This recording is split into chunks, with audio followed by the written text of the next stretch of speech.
আমার স্নেহের ছাত্র ও ছাত্রীরা, এখন আমি তোমাদের জন্য নিয়ে এসেছি একটি বিশেষ রচনা, বাঙালির বিজ্ঞান চর্চা।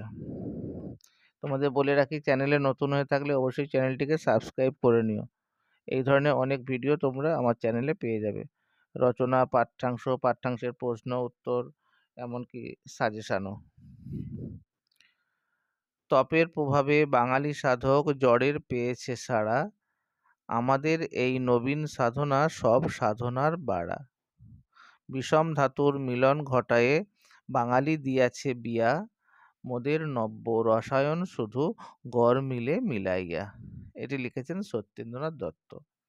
ভূমিকা: বঙ্গজননী রত্নপ্রসবা। বাংলার মাটি বড় উর্বর ও কোমল কোমল দর্শন, সাহিত্য,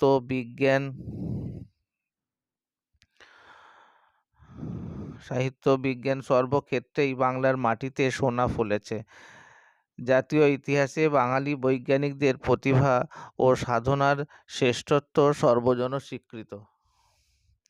গণিত, পদার্থবিদ্যা, রসায়ন বিজ্ঞান ও চিকিৎসা বিজ্ঞানের ক্ষেত্রে বাঙালি বৈজ্ঞানিকদের সাধনা বিশ্বের বিস্ময়। বাঙালির বিজ্ঞান চেতনার উন্মেষ। বাঙালির বিজ্ঞান চর্চার ইতিহাসে ঊনবিংশ শতাব্দীকে স্বর্ণযুগ হিসেবে চিহ্নিত করা যেতেই পারে। বঙ্গভূমিতে বিজ্ঞান সাধনার ক্ষেত্রে পাশ্চাত্য শিক্ষার অবদান অনস্বীকার্য।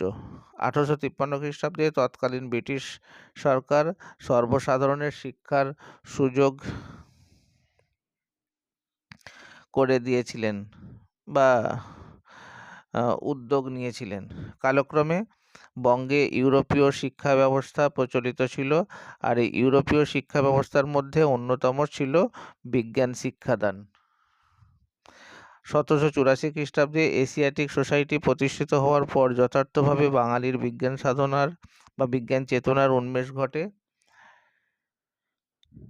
বিজ্ঞান সাধনার কেন্দ্র হিসাবে Hindu college, medical college, Kolkata বিশ্ববিদ্যালয়ের নাম বিশেষভাবে উল্লেখযোগ্য।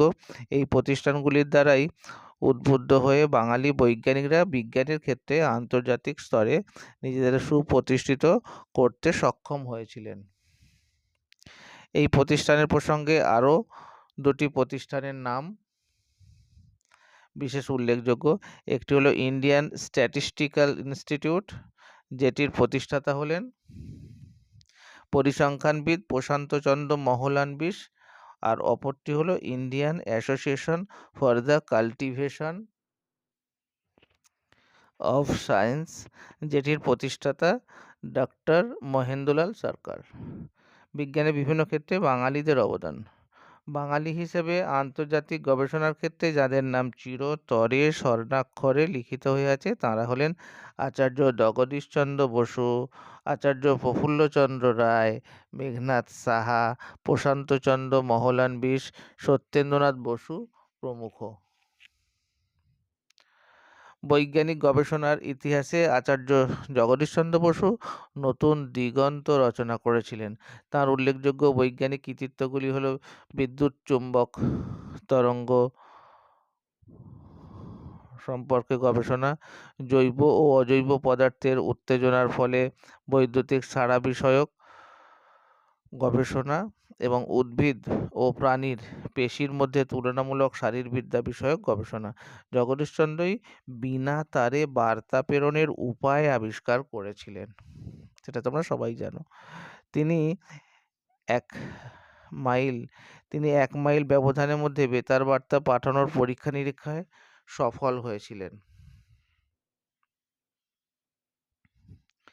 আবার রসায়ন বিজ্ঞানে মৌলিক গবেষণার ক্ষেত্রে আচার্য প্রফুল্লচন্দ্রের অবদান বিশ্বের বিস্ময়।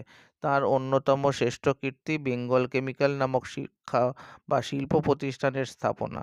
তিনি বিজ্ঞানকে ব্যবহারিক কাজে লাগিয়ে দেশের অর্থনৈতিক উন্নয়নে সহায়তা করেছেন। তবে প্রফুল্লচন্দ্রের সবথেকে বড় দান ও কৃতিত্ব তাঁর শিক্ষাধারায় নব্য রাসায়নিক গোষ্ঠী সৃষ্টি।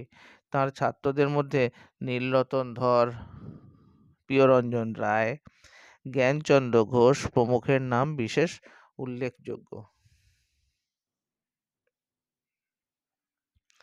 পারমাণবিক গবেষণার ক্ষেত্রে যার নাম উচ্চারণ না করে পারা যায় না তিনি হলেন মেঘনাদ সাহা। তাঁর ইনস্টিটিউট অফ নিউক্লিয়ার ফিজিক্স তাঁর অবিস্মরণীয় কীর্তি হলো কলকাতায় বিজ্ঞান গবেষণা কেন্দ্র ইনস্টিটিউট অফ নিউক্লিয়ার ফিজিক্স। এছাড়া তাঁর বিজ্ঞান চিন্তা মূলত জ্যোতির্পদার্থ বিজ্ঞান সংক্রান্ত। বিজ্ঞানী প্রশান্তচন্দ্র মহলানবিশ রাশিবিজ্ঞানের ক্ষেত্রে সুপ্রতিষ্ঠিত।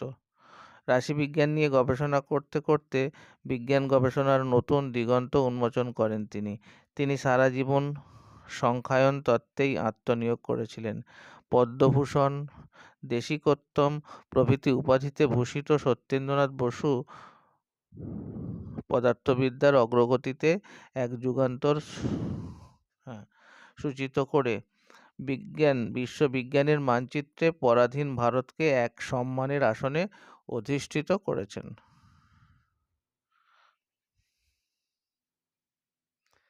চিকিৎসা বিজ্ঞানে বাঙালি বৈজ্ঞানিক বৃন্দ। চিকিৎসা বিজ্ঞানেও বাঙালিদের অবদান কম নয়। উপেন্দ্র কিশোর ব্রহ্মচারীর কালাজ্বর এর ঔষধ আবিষ্কার, ডক্টর সুবোধ মিত্র অপারেশন বিজ্ঞানীর ক্ষেত্রে প্রশংসনীয়। পশ্চিমবঙ্গের প্রয়াত মুখ্যমন্ত্রী ডক্টর বিধানচন্দ্র রায় ও ডক্টর রাধাগোবিন্দ কর চিকিৎসা বিজ্ঞানের ক্ষেত্রে বিশেষ প্রশংসার দাবি রাখেন। উপসংহার: বাঙালির বিজ্ঞান চর্চার কথা বলে শেষ করা যাবে না। তবে পরিতাপের বিষয়, অধুনা বাঙালি বৈজ্ঞানিকরা তাঁদের বিজ্ঞান সাধনার ফসল বঙ্গজননীকে উপহার দিতে পারছেন না। এর প্রধান কারণ অর্থ। অধিক পরিমাণে অর্থ লাভের আশায় তাঁরা বিদেশে গিয়ে বৈজ্ঞানিক গবেষণায় রত থাকছেন। এ বিষয়ে সরকারকে অগ্রণী ভূমিকা নিতে হবে। এছাড়া বিদেশে যশ প্রতিষ্ঠার পরিবর্তে নবীন বাঙালি বৈজ্ঞানিকদের স্বদেশ মন্ত্রে উদ্বুদ্ধ হতে হবে। তবেই বিজ্ঞান চর্চার ক্ষেত্রে বঙ্গজননী আবার জগৎ সভায় শ্রেষ্ঠ আসন লাভ করতে পারবে। ভিডিওটা শেষ পর্যন্ত দেখার জন্য অবশ্যই তোমাদের অসংখ্য ধন্যবাদ। ভালো লাগলে কমেন্টে জানিও, বন্ধুদের মাঝে শেয়ার করে দিতে ভুলবেও না।